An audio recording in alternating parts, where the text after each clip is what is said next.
Hello everyone, welcome to my talk.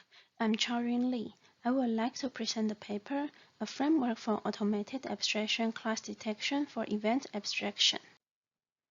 I'd like to start with the motivation of our research. Nowadays, most organizations execute their business processes with the support of information systems. The executions are stored as event data called an event log. An event log contains a name and a timestamp of an activity performed and the case that it belongs to. Other attributes such as the user may also be recorded. Process mining is a technology that aims to extract insights from an event log. The figure here is a process model that represents the behavior abstracted from the event log. It shows that activity B and C can be executed in any order after A and before D. We can compare the model with the event log and apply process mining techniques to identify deviations or bottlenecks that occur in a process. In practice, an event log is provided as recorded in information systems. The figure here shows an example of sensor data recorded in a company. If we apply process mining techniques on such data, the outcome will be challenging for human analysts to interpret and derive insights that are meaningful for business. For example, here presents a process model discovered from raw event data. When the process is complex or highly flexible, one may discover such a spaghetti-like model which is nearly impossible for human analysts to understand and perform further process mining techniques. Hence, the principle of abstraction can be applied to elevate the activity instances to a higher level of abstraction. The picture at the top shows a possible interpretation at the business level where all the data in room 1 are interpreted as a meeting and the data in room 2 represents a break. In real life, activities are performed as time intervals. Most existing techniques do not support such data structure. Often, they represent the time interval using two timestamps and ignore the dependency between the records, which leads to unreasonable outcomes. For example, the start of drinking coffee is an activity performed during a break, and the complete of drinking coffee is identified as an activity during a meeting. Moreover, the techniques are mostly supervised or semi-supervised. It does not only take a tremendous amount of time and effort to label the records. As the required level of abstraction differs, one needs to relabel the data again. Also, it is imaginable that the level of abstraction required by a CEO is different from a manager of a unit. Hence, one may apply the abstraction iteratively based on the outcome of the previous iteration. However, it would require a technique that supports abstraction on such time interleaving instances. We propose a fully unsupervised abstraction framework that focuses on detecting concepts at a higher level, which are defined by concepts or activities at the lower level. First, we identify relation between the activity instances in a case. Then, we construct preceding and succeeding contexts as categorical distributions for every activity. Concepts at the higher level, so-called abstraction classes, are identified by the similarity between activities based on their execution context. The output can then serve as the input for the next iteration to construct a hierarchy of abstraction.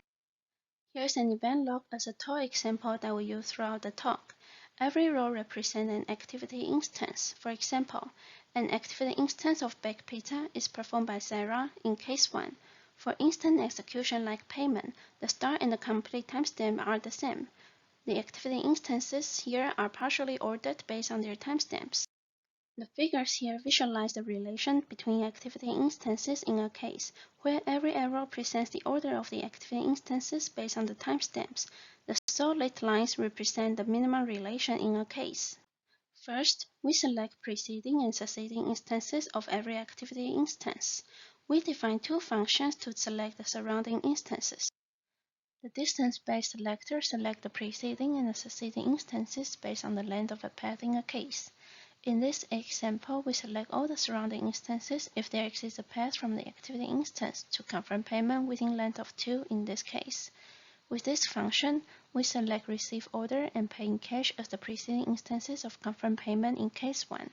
The succeeding instances are selected symmetrically. Here's another example of extracting surrounding instances of baked pizza in the first case. Note that as there are no executions that succeed baked pizza with distance of 2, we only select pack and deliver, and make salad is not selected since it is executed in parallel with baked pizza. The other instantiation of selecting surrounding instances is based on timestamps. In this example, we use 12 minutes and only confirm payment is selected as the preceding instance and the succeeding instance is an empty set. Next, we construct patterns, which are data structures based on an attribute of a set of activity instances. We define the pattern of type set. The function constructs a set of the values of the attribute of the activity instances. Here's an example. If we use activity as our attribute, and we get a set of the activities of the activity instances. If we use resource as our attribute, we can get Zara and Ethan as a pattern of type set. Likewise, we also define pattern of type multiset, where Zara appears twice. For the pattern of type graph, we extract tuples of the activity instance and the value of the attribute. The relation of the attribute values is defined by the relation of the activity instances. And we visualize the relation as in the figure. The context of an activity instance is defined by the preceding and succeeding patterns based on the surrounding instance selected for every activity instance. We use pattern of type graph in the example here. We collect all the patterns for all the activity instances of the same activity and construct context of an activity as preceding and succeeding categorical distributions. The similarity of two activities may be quantified and compared using any matrix for categorical distributions. In our implementation, we apply earth mover's distance and we use graph added distance for distance between two patterns of type graph. For pattern of type set or multiset, we propose streetcar distance. Then, we group the activities that are similar enough together and update the distributions. The activities grouped together can then be again compared with other activities or activity groups to identify the final abstraction classes. In the picture here, an abstraction class is defined by baked pizza and make salad, which are related to food preparation. The activities related to payments define another abstraction class. We evaluate the proposed framework with two real-life datasets based on process models. We compare the proposed framework with other abstraction techniques and use process model without abstraction as our baseline. The evaluation is performed quantitatively and qualitatively based on abstract and flattened models. The green column denotes the abstraction class detected. We discover a model that abstraction class C2 always performs after C1. Then we replace the class with the model discovered using the activities define the class and obtain the flattened models. We do so to fairly compare the outcomes using different techniques and with a baseline. The table shows the results of the quantitative evaluation based on flattened models. The discovery algorithm guarantees the highest fitness without applying abstraction. Using event log sepsis, all the abstraction techniques outperform the model without applying abstraction with other metrics. LPM-based technique provides the best outcome, and the proposed framework is the second best performing one. However, when we use a larger event log, the proposed framework performs the best since LPM-based technique cannot provide a result within a reasonable duration of time. Hence, we argue that the proposed framework has the best applicability due to the balance between the quality of models discovered and the scalability of the framework. For the qualitative evaluation, here's the model without abstraction. If we analyze the behavior, we identify flower-like behavior caused by long loops and the option to skip. It means that except for ER registration, all other activities can be performed in any order and any frequency. Hence, the precision of the model is low. The abstract model using session-based technique also presents flower-like behavior. In the process model, it even allows for none of the abstraction classes together with the underlying activities being executed. The flattened model looks even more complex, which is difficult for human analysts to understand. The LPM-based technique shows a simpler view with the best metric in the quantitative evaluation. However, we see that the technique is not robust to less frequently executed activity patterns. For example, release C, D, and E are not recognized in the model, but grouped together when we use the proposed framework and the session-based technique. Finally, in the process model using proposed framework, we do not identify flower-like behavior caused by long loops.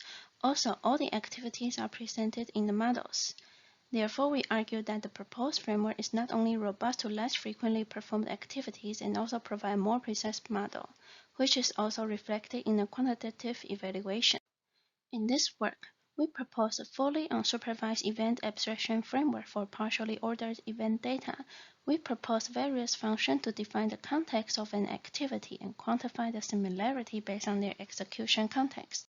In the evaluation, we show that the proposed framework is the most applicable among all the techniques compared in practice due to the balance between the quality of models discovered and the robustness and scalability of the framework.